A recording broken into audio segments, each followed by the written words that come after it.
so I'll go down in the creek. Go look in the So you've been shooting again this morning? Yeah, I went down and did some work in a mangrove. All right. Grove. I went just up this. We've invited 6 fabulous photographers to come and to photograph the forests of the southeast, and that's all around the Eden chip mill, and they will be selecting their best work to put in an exhibition which will open in Bermagui in June, travel on to Canberra in August, and who knows where next. Hello, I'm Gordon Undy. And I'm Heide Smith. John Reid. Judith Deland. Rob Blakers. And I'm Richard Green. As photographers still in one place, Yeah. that was amazingly difficult to just, they all wanted to be out there photographing the forests, and to get them to come at one time was huge. Richard, you're good. Richard, don't move. You're good where you are. That's it. Where do you want me? Just where you are, Heide. That's great. That's it. You want the map? That's it. That's good. Yeah. Good idea to look at the map. Yeah. You want small cameras? More cameras would be great.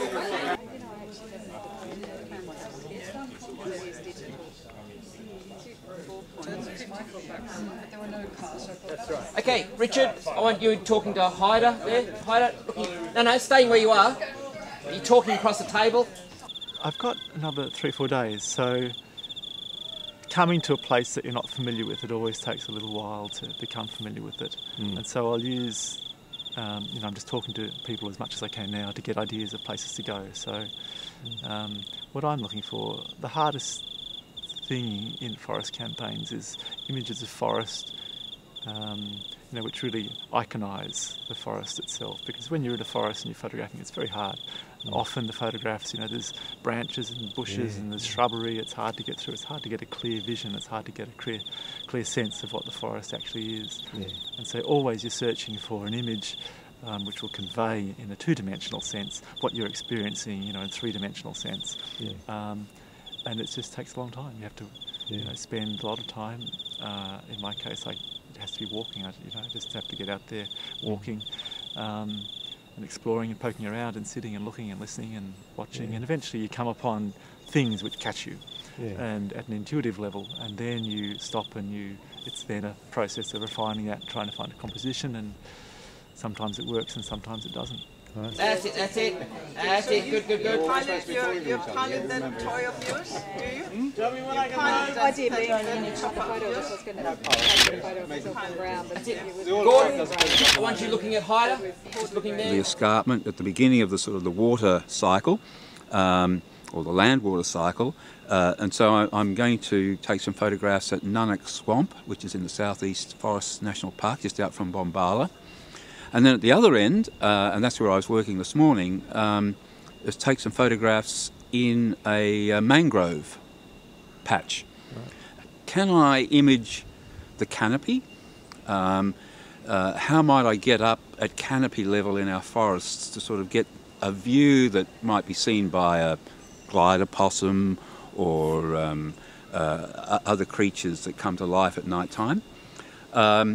And of course and then it raised the other thing that I was interested in. Can I image the canopy and at night? Because there's very few images, I think, of our forests at night. I was faced with some technical problems there. You're probably looking at 10 to 15 second exposures. So you need to keep the camera very still. And there needs to be some moonlight. I was keen to sort of get an image with the stars in the sky and some observable features of the forest at this level. John, you're getting passionate about the map. That's it. You've got it. Good. That's it. Rob.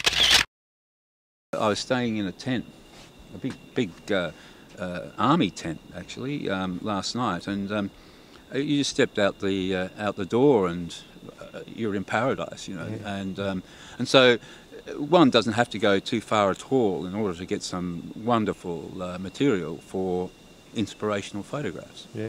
And there's many to be had right here.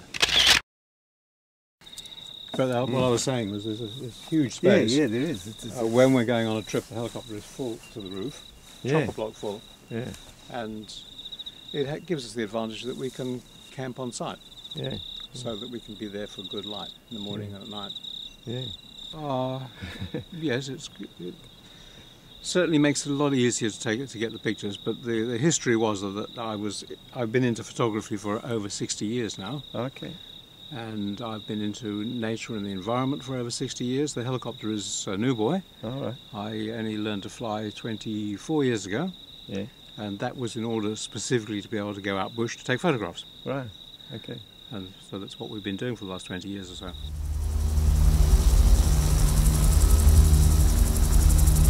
It's a German helicopter. It's called the Eurocopter EC-135. It's got 2 jet engines, one on the other side. Yeah. And it has a very unusual tail rotor. It can, just more manoeuvre, not as exposed and vulnerable. It's not as exposed and vulnerable. The helicopter is also particularly manoeuvrable because it's got a type of rotor head called a fixed rotor head. Oh, yeah. Which gives a lot of pilot control, very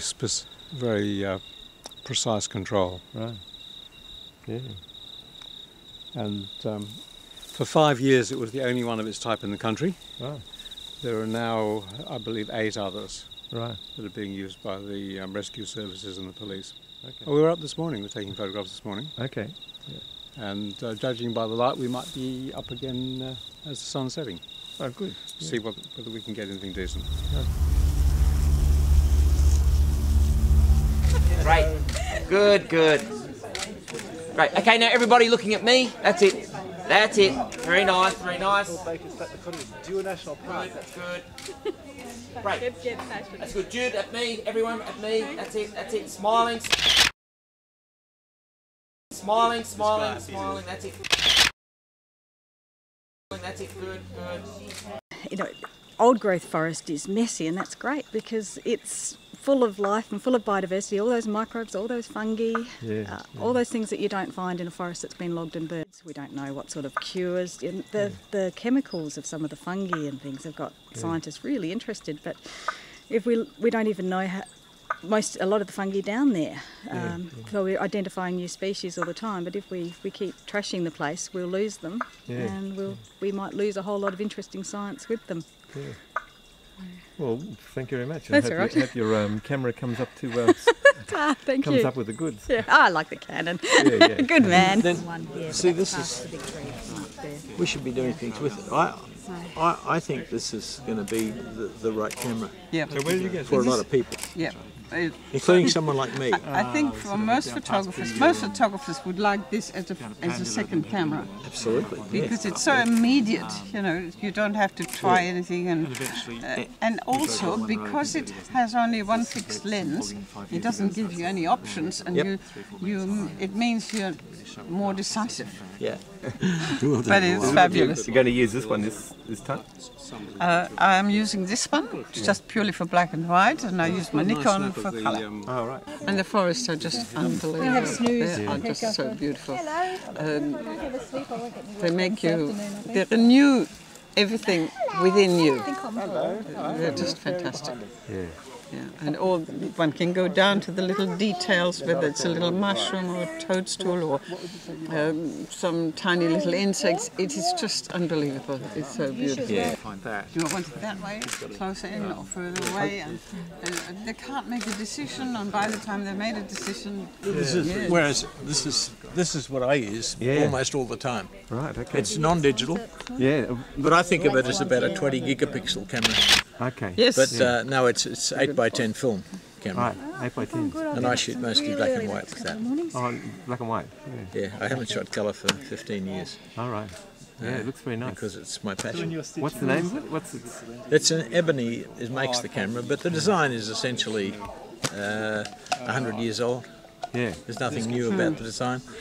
You can put new lenses on it or old lenses on it. They just come off on a board. So but it's my passion. It's what I do. In the final analysis, I don't think the people in the cities, and I'm a city dweller, I don't think we really understand what's happening. I don't think we have any idea of the extent to which this damage. I saw a map last night showing the areas which were national park and the areas which had been logged and wood chipped and whatever. And if people in the city could see that, they would understand the extent of this problem. It's huge. And I never realised how much day and night patrolling forests, going out, actually giving their own time, photographing, writing, doing all sorts of things, and somehow or other this has to get out.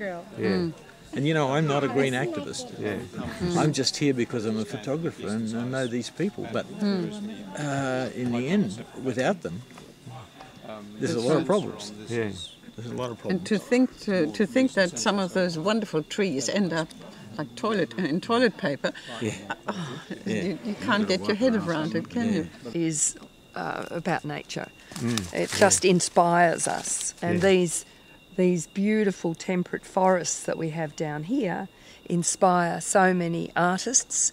It inspires tourists, it inspires tourism, and it just shows the way of the future is not about quarrying our land for logs, for trees, for anything, but it's to value our land and value our forests.